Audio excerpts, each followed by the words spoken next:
Uma das lembranças que eu tenho da minha infância, nessa época eu deveria ter por volta de 5, 6 anos de idade, eu não estava nem matriculado na escola ainda.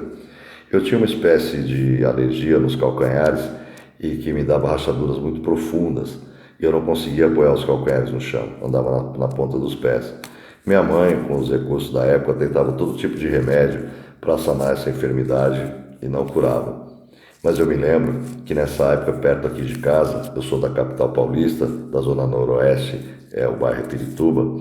Perto de casa existia aqui uma senhora negra maravilhosa, era uma benzedeira, e minha mãe de vez em quando me levava lá. Eu gostava muito de ir lá, porque além dela nos receber muito bem, de não pedir nenhum tipo de paga pela caridade que ela nos prestava, nos recebia sempre com um bolinho de chuva e um chazinho de capim-santo.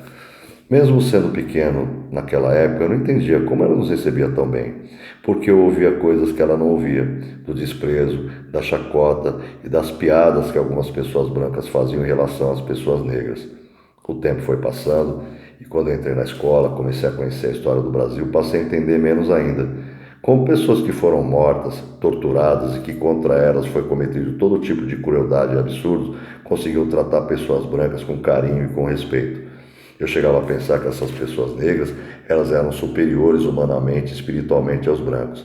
Com o passar do tempo, eu entendi que não é o tom de pele ou a condição social que dá a superioridade humana ou espiritual a ninguém, mas é a formação e o caráter.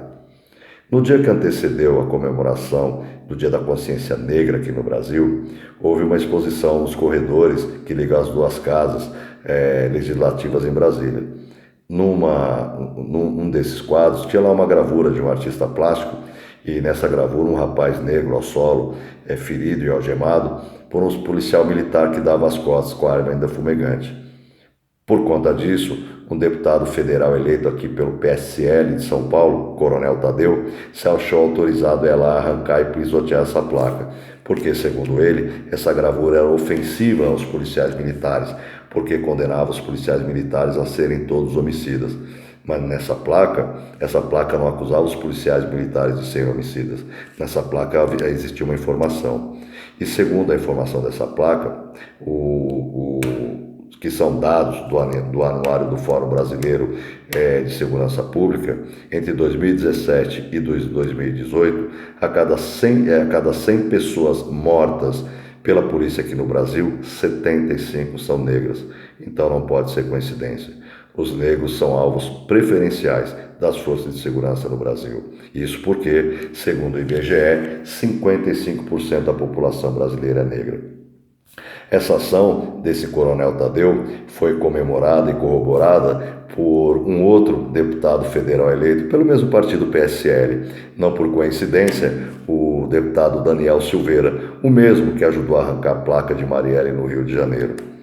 Eu tenho a impressão que se essas duas pessoas tivessem passado pelo que eu passei na minha infância e que tivessem sido assistidas por essa mulher negra maravilhosa, não seriam as pessoas que são hoje. Porque ela, além de curar os meus calcanhares e benzer os meus calcanhares e meus pés, ela curou minha alma e o meu coração.